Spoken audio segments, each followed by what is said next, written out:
Good morning children. Good morning sir. आज हम class 12 में सोशियोलॉजी के सेकंड बुक के सेकंड लेसन को कंटिन्यू करेंगे। जनसंख्यिकी कारक, इसके बारे में हम लोग पढ़ रहे थे और पिछले कई टाइम पर हमने जनसंख्या वृद्धि के मार्क्स के सिद्धांत के बारे में पढ़ा था, उसकी समालोचनाओं के बारे में जाना। आज हम जनसंख्यिकी संक्रमण के बारे में जानेंगे।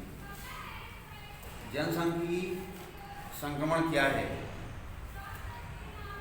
जनसंख्यिकी वृद्धि आर्थिक विकास के समग्र स्तरों से जुड़ी हुई है। ये हम लोगों ने कल भी जाना था कि जो माल्थस के समालोचक थे सिद्धांत के, उन्होंने ये कहा कि जो उत्पादन के जो संसाधन है उनका जो असमान वितरण है ना, वह जनसंख्या वृद्धि के लिए उत्तरदायी होता है। ठीक है ना?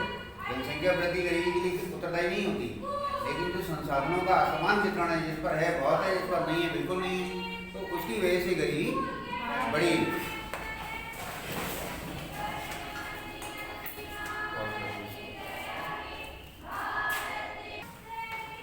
Good morning children. आज हम क्लास 12 सोशियोलॉजी के पीरियड में वही लेसन 2 शुरू करेंगे। जनसांख्यिकी कारक के बारे में पढ़ रहे थे हम लोग। पिछले टर्न पर लगातार चर्चा कर रहे थे कि जनसांख्यिकी वृद्धि का मार्क्स का सिद्धांत और उसकी समालोचनाओं के बारे में हमने पिछले टर्न पर पढ़ा था। आज हम जनसांख्यिकी संक्रमण के बारे में पढ़ेंगे। जनसांख्यिकी संक्रमण का आशय जन्म दर और मृत्यु दर की असमानता से होता है। ठीक है, जब जन्म दर अधिक होगी, मृत्यु दर कम होगी, या मृत्यु दर अधिक होगी, जन्म दर कम होगी, तो दोनों ही स्थितियों में किसी भी समाज में संक्रमण की स्थिति उत्पन्न हो जाएगी। संक्रमण का मतलब है कि विषम स्थितियां पैदा हो जाएंगी। समझ में आया ना? जैसे हो गई थी हमारे देश में 1000 पुरुषों पर, यदि हम 2001 की जनगणना की बात करें तो 1000 पुरुषों पर 933 महिलाएं लगी थी केवल। ठीक है ना? 2011 में वही 1000 पुरुषों पर 946-47 पर आए गए, लगभग 40 के आसपास आ गए। तो यानी कि जो अवेयरनेस चाइल्ड एजुकेशन और सेफ चाइल्ड को, गर्ल चाइल्ड को लेकर जो अवेयरनेस पैदा की गई समाज में, उसका असर 10 साल में दिखाई पड़ा। ठीक है ना? और अब 2021 में जो जनगणना होगी उसमें क्या लेटेस्ट अपडेट क्या होगा ये पता चलेगा। लेकिन ये हम लोग अनुभव कर रहे हैं कि जितनी कन्या भ्रूण हत्याएं पहले हो रही थी, अब उतनी नहीं हो रही है। यानी कि जो नंबर ऑफ फीमेल जो कम हो रहे थे, उनमें अब ऐसा महसूस किया जाता है कि अब वो उतना एवरेज डाउन नहीं होगा। यानी कि उसका एवरेज होना बहुत जरूरी है। ठीक है ना? 1000 पुरुषों पर यदि 933 और 940 लड़कियां अगर रह जाती हैं किसी भी देश में, मान लीजिए हमारे देश के लिए ये बहुत बड़ी चिंता की बात है। अगर लगातार यही स्थिति रहती, जैसे लोग जो है भ्रूण हत्याएं हो रही थी उस समय, प्रेगनेंसी टेस्ट करा के लोग यदि फीमेल है तो उसे जन्म नहीं दे रहे थे, तो ऐसी स्थितियों में जो लगातार जो असंतुलन की स्थिति पैदा हो रही थी, वो असंतुलन नहीं था, वो एक तरह से संक्रमण था हमारे समाज का। यदि लड़कियां कम होंगी और लड़के ज़्यादा होंगे तो निश्चित रूप से हमारे देश में बड़ी विचित्र स्थितियाँ पैदा होंगी। और विचित्र स्थितियों का मतलब समझते हैं, है ना? जब लड़कियां कम होंगी और लड़के अधिक होंगे तो उनके विवाह कैसे होंगे, है ना? तो हमारे देश में फिर वही ट्रेंड शुरू होगा बहुपति विवाह का, और वो स्थिति बहुत ही भयावह होगी। इसलिए वैसी उस स्थिति पर हम ना पहुंच जाएं, इसलिए हमारे समाज ने वहाँ पर गौर किया, ध्यान किया और समाज को अवेयर किया। जो लोग तमाम पैथोलॉजी में इस तरह का कर रहे थे उन पर बैन लगाया और उसको एक कानून के रूप में कन्वर्ट किया, है ना? और उसकी अवेयरनेस पूरे समाज में फैलाई, जिससे लोगों को वैसा करने पर काफ़ी हद तक नियंत्रण लगाया जा सका। और जो संक्रमण की स्थिति हमारे समाज में लगातार बढ़ती जा रही थी पिछले 20 सालों में, है ना? ये एक दिन में ऐसा नहीं हुआ, इसके पीछे ये 2000 के दशक से लगातार लड़कियों के प्रति जो लोगों का एटीट्यूड था इस समाज का, वो उसमें गिरावट आती गई, है ना? गरीब से गरीब आदमी, पूंजीपति से पूंजीपति व्यक्ति, चूंकि पुरुष प्रधान समाज है, उसे लड़का चाहिए ही चाहिए, है ना? बेटियां चाहे कितनी होनहार हो, कितनी लायक हो, कितनी प्रतिभाशाली हो, लेकिन लड़का चाहिए ही चाहिए, क्योंकि पुरुष प्रधान समाज है ना। समाज की जो मानसिकता है वो आज भी नहीं बदली है। लिटरेसी बढ़ी है लगातार। अगर हम 80 के दशक से 90 और 2000 और 2000 अब 21वीं सदी की बात करें तो लगातार लिटरेसी बढ़ी है। लेकिन लिटरेसी बढ़ने के बाद भी इस पुरुष प्रधान समाज में जो पुत्र प्राप्ति को लेकर जो एटीट्यूड है उसमें कोई सुधार नहीं हुआ है। आज भी धारणा यही है कि पुत्र प्राप्ति के बिना मोक्ष की प्राप्ति संभव नहीं है। यानी कि मोक्ष की प्राप्ति का जो जरिया है वो है पुत्र की प्राप्ति, है ना। तो ऐसे समाज में लगातार जो संक्रमण का जो भाव है, संक्रमण की जो स्थितियां हैं, वो दोनों ही स्थिति में बढ़ रहा है। जिसके घर में बेटियां हैं, है ना, एक बेटी का जन्म, फिर दूसरी बेटी का जन्म, फिर तीसरी बेटी का जन्म, फिर चौथी बेटी का जन्म। ये क्यों हुआ ऐसा? पुत्र प्राप्ति के उम्मीद से, है ना। एक बेटा क्योंकि चाहिए ही चाहिए, है ना, तो इसलिए पहली बेटी आई, फिर दूसरी बेटी भी आ गई, फिर तीसरी बेटी आ गई, फिर चौथी बेटी आ गई। और कुछ परिवार तो ऐसे जिनमें 6 बेटियां हैं। तो वो 6 बेटियां कैसे हो गई? उन 6 बेटियों की संख्या इसलिए बढ़ गई क्योंकि उन्हें पुत्र की प्राप्ति चाहिए थी। लेकिन 6 बेटी के बाद ही पुत्र की प्राप्ति नहीं हुई। पुत्र की प्राप्ति न होने के बाद भी बेटियां हैं उनके पास, लेकिन बेटा नहीं है, यानी कि उनको मोक्ष की प्राप्ति नहीं होगी। ठीक है ना। बेटा चाहिए ही चाहिए। इस पुरुष प्रधान समाज में बेटा चाहे जैसा हो, शराबी हो, कबाबी हो, जुआरी हो, मवाली हो, डकैत हो, जेब कतरा हो, लेकिन बेटा चाहिए। मोक्ष भाई उसी से मिलेगा, ऐसा नहीं है। अब इस धारणा में भी गिरावट आई है।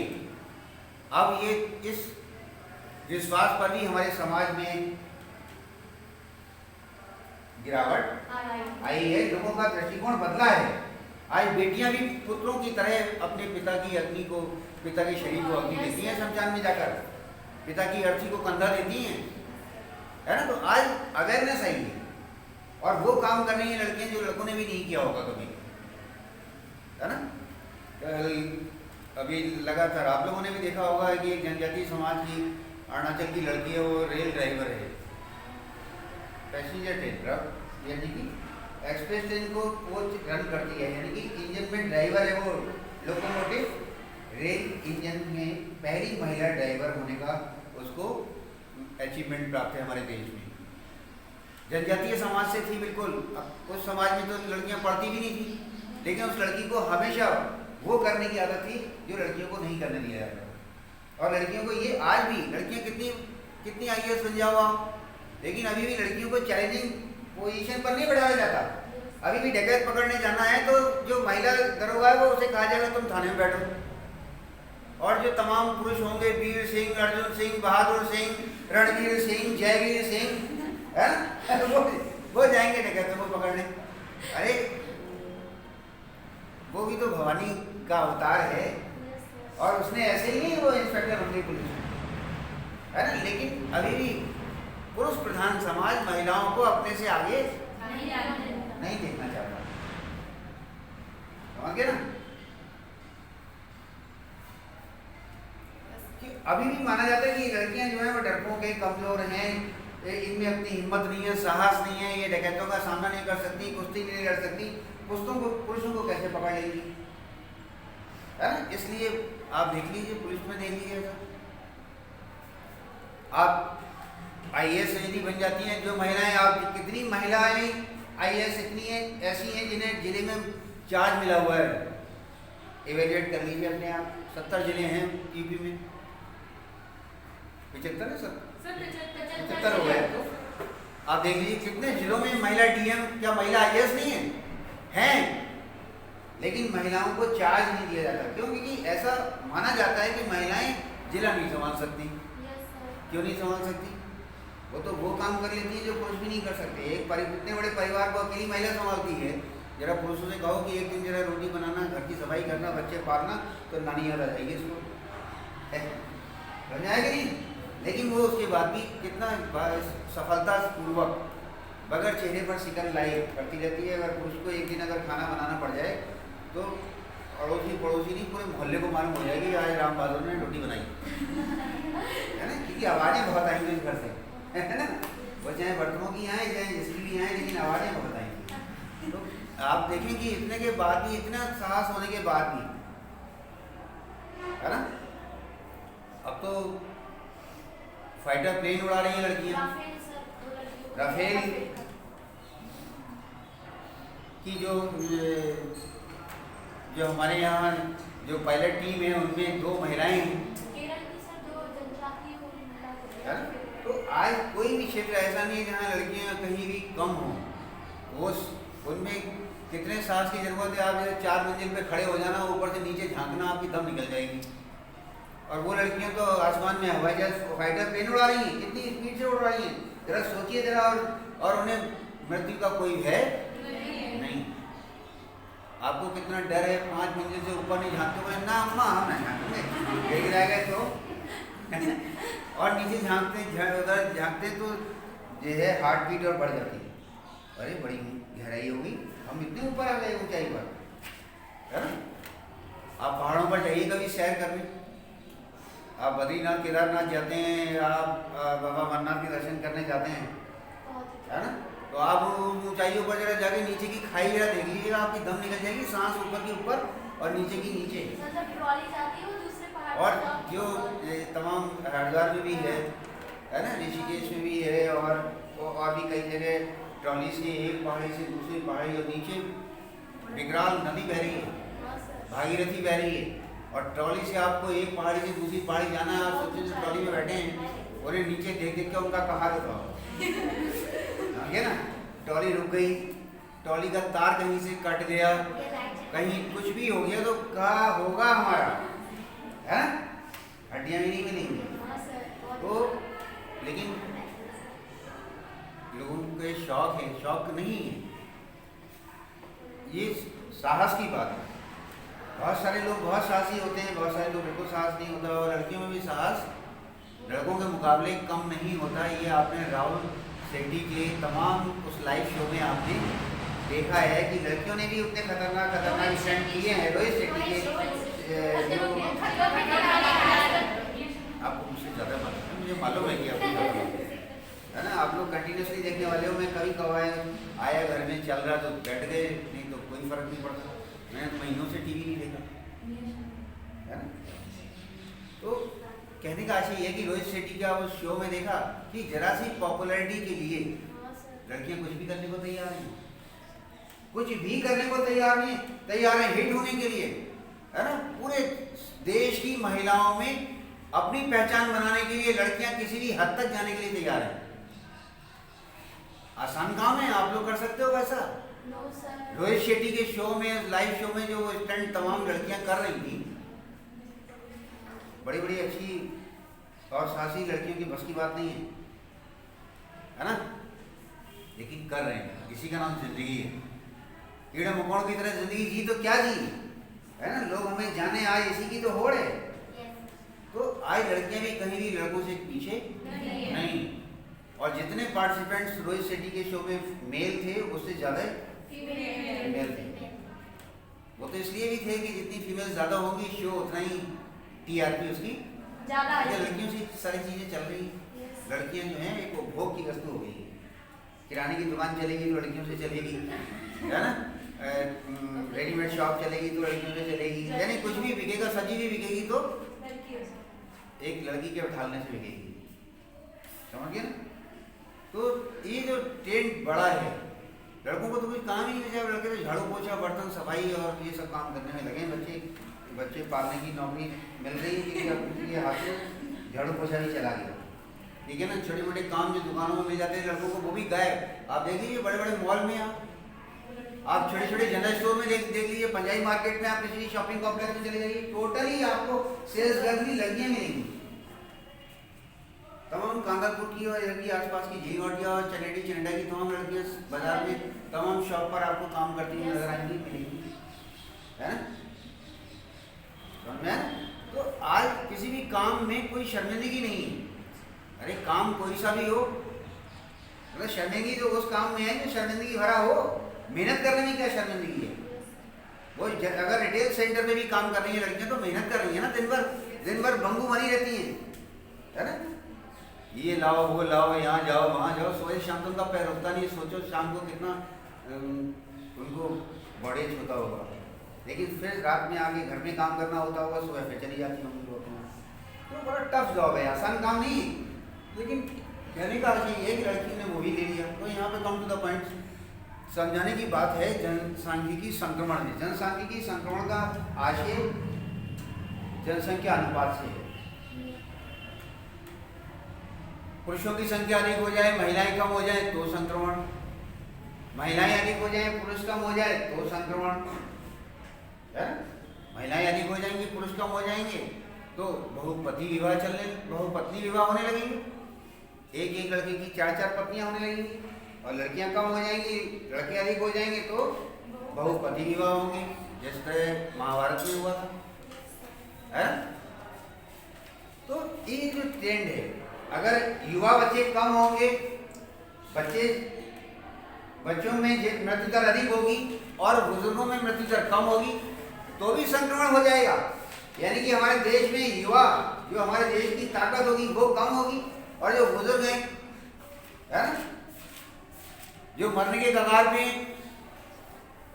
वो लंबी आयु पा रहे हैं, तो भी हमारे देश में संक्रमण की स्थिति पैदा होगी। क्यों? क्योंकि बुजुर्गों को तो ऑलरेडी सपोर्ट चाहिए, समझ में आया? तो भी हमारे देश में संक्रमण हो जाएगा, यानी कि हमारे देश की प्रगति अवरुद्ध हो जाएगी।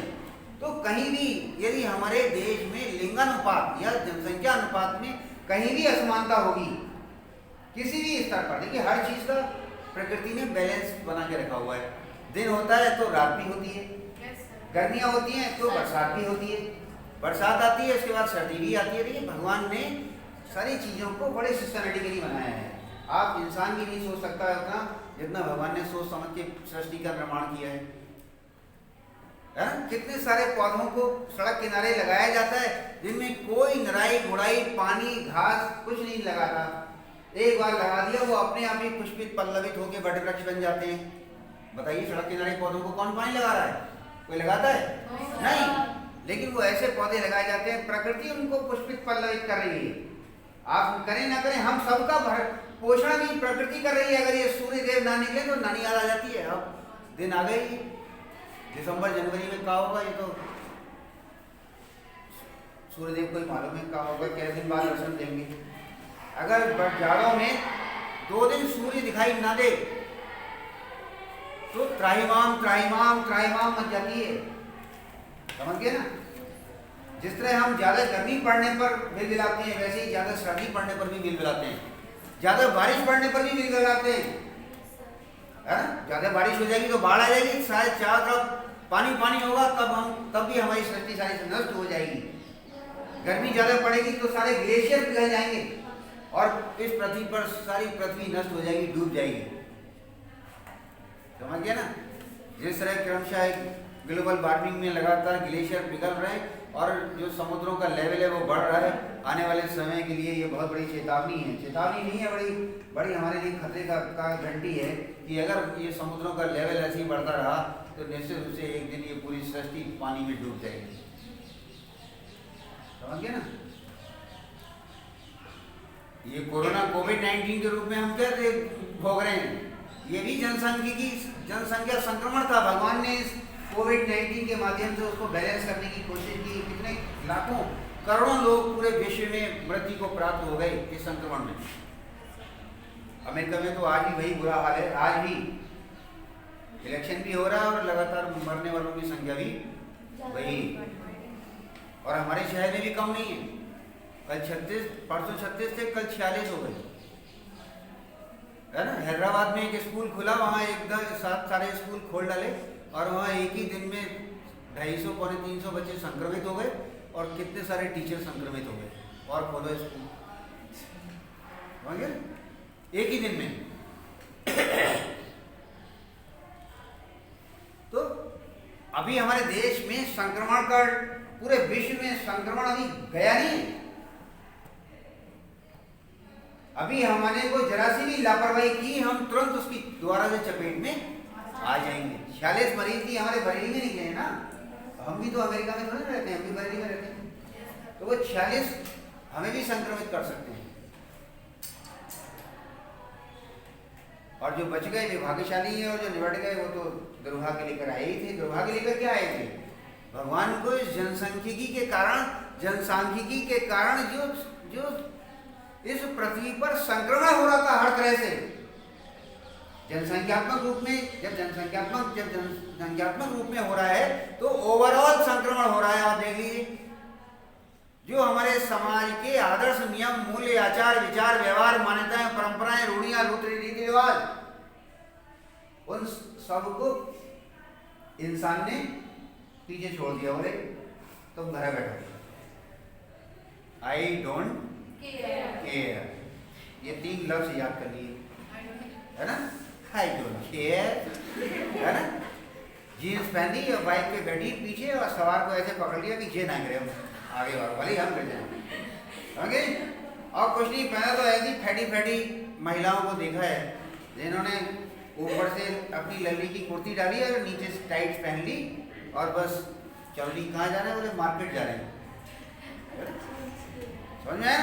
तो ये जो संक्रमण बढ़ा, उस संक्रमण को परमात्मा ने, प्रकृति ने इस प्राकृतिक प्रकोप के माध्यम से, चाहे वो प्राकृतिक है चाहे वो ह्यूमन मेड है, जिस रूप में भी है, लेकिन वो क्या है ये आज तक वैज्ञानिक भी नहीं जान पाए। तभी तो दवा नहीं बन पाई।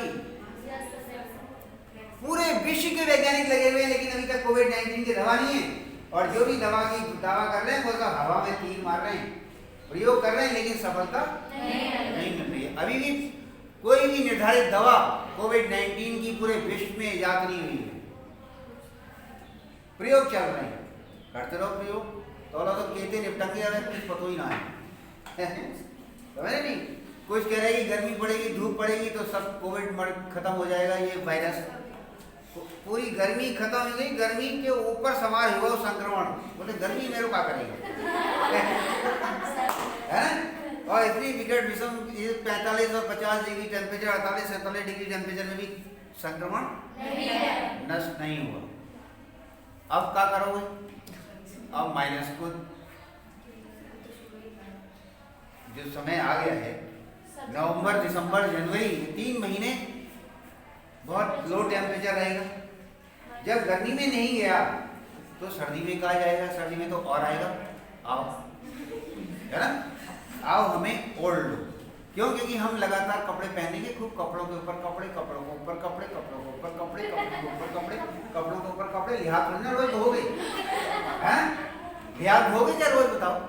उसका कवर क्या रोज धो लेंगे आपकी मम्मी? नहीं, है ना? इतनी ठंड में और रोज बेडशीट धुलवाओगे मम्मी पर, क्या अत्याचार करोगे? उन्हें मारना है क्या? जितनी सफाई का ध्यान आपने गर्मियों में रख लिया, सर्दियों में आप उतनी सफाई का ध्यान नहीं रख पाएंगे। और जब नहीं रख पाएंगे तो निश्चित रूप से कोरोना आएगा। है ना? समझ गए कि नहीं? तो इतनी जब हमने सावधानियां बरती, इतनी सजगता बरती, इतनी सफाई से रहे तो कोरोना नहीं गया, तो अभी भी जाएगा नहीं। है ना? इस विंटर्स में हमें बड़ा ख्याल रखना है। स्कूल भी आना है तो भी घर से यहाँ तक भी मास्क हटाना नहीं है, भले ही हमें कोई ना पहचाने। है? हमें मास्क हटा के कोई ये थोड़ी ना करना है लो हमें पहचानो हम दानिस्ता हैं, है ना? या हम पीके शर्मा हैं, या हम मंजू हैं, रीना हैं, मीना हैं, पिंकी हैं, टिंकी हैं, रिंकी हैं, सिंकी हैं, जो भी है। समझ गए? तो कहने का आशय ये कि इस सब आप देखा, इस कभी इंसान ने कल्पना की होगी कि ऐसे हम अपने बैलों के लगाते थे ये मास्क। जब खेतों में जब जोतने जाते थे उस दौर में तो बैलों को पहनाया करते थे ये मास्क। अब आज जानवर सब फ्री घूम रहे हैं, उन्हें कोरोना तो कोई डर नहीं है। और आज जानवर बड़े खुश हो रहे हैं देख के, बोले इन इंसानों ने हमें बहुत जो है दुखी किया है, अब वक्त सही आया है, अब हमारे मन को तसल्ली मिली, है ना? तो आज ये वक्त आया। किसी ने कल्पना की होगी कि आज हम फंक्शन में भी जाते हैं तो चेहरे पर मास्क लगा के जाते हैं? कितने ही अच्छे कपड़े पहन लो, मास्क लगा लो तो सब बेकार। तो आपको क्या पता चल रहा होगा जी पिंकी है, मिंकी है, रिंकी है, सिंकी है, कौन आओ कौन गो, कुछ पता नहीं चल रही। मास्क से नहीं पहचान, बहुत अच्छे परिचित लोग भी मास्क से नहीं पहचान पा रहे आप कि कौन है ना? तो कई बार आपको मास्क हटाना पड़ता है ताकि सामने वाला आपको पहचान ले कि आप अमुक हैं। तो ये जो जनसंख्या संक्रमण है, ये जनसंख्या संक्रमण का आशय जनसंख्या की असमानता से है। वो किसी भी रूप में हो, चाहे वो पुरुष और महिला के रूप में हो, चाहे युवा और प्रौढ़ के रूप में हो, चाहे किसी भी रूप में हो, है ना। यदि हमारे देश में अपंग ज्यादा पैदा होंगे और स्वस्थ कम होंगे तो भी तो संक्रमण पैदा हो जाएगा, है ना। इसीलिए हमारे देश में तमाम घर घर, डोर टू डोर जो हमारी आशाएं हैं गांव में, वो दवा दे रही हैं, तमाम इंजेक्शन लगा रही हैं, तमाम जो है हमको प्रिकॉशन दे रही हैं और अवेयर कर रही हैं। लेकिन गांव वाले बिल्कुल निश्चिंत हैं, बोले हमें कोरोना हो ही ना, ये कोई कोरोना ना हो। तो गांव वाले कोई लाइसेंस लेके आए, कोई प्रमाण पत्र दो भगवान जी ने कि तुम्हें कोई कोरोना ना हो, तुम मरोगे ही ना। जब तक नहीं हो रहा है इतना, तब तक नहीं हो रहा है, लेकिन जब हो गया तो संभालना भी मुश्किल हो जाएगा। तो इस जनसांख्यिकी संक्रमण का आशय जनसंख्या की असमानता से है, समझ गए ना। ये जनसंख्या संक्रमण का आशय आप समझ गए। मृत्यु दर, जन्म दर और मृत्यु दर में असमानता हो, लिंग अनुपात में असमानता हो, आयु में असमानता हो, है ना। जहां पर भी असमानता होगी उसका असर हमारे समाज के ओवरऑल डेवलपमेंट पर पड़ेगा।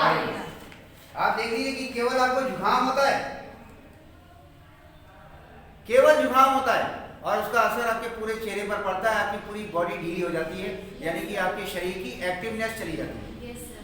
केवल जुकाम है, सिंपल ही जुकाम है, लेकिन पूरे शरीर को ऐसे लगता है जैसे जान ही ना हो।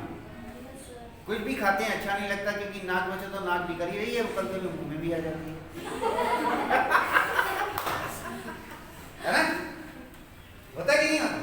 क्यों? क्योंकि भगवान ने आँख, नाक, कान, मुंह, उनके सबके रास्ते जो है कनेक्ट करके हमारे थॉट में मिला दिए।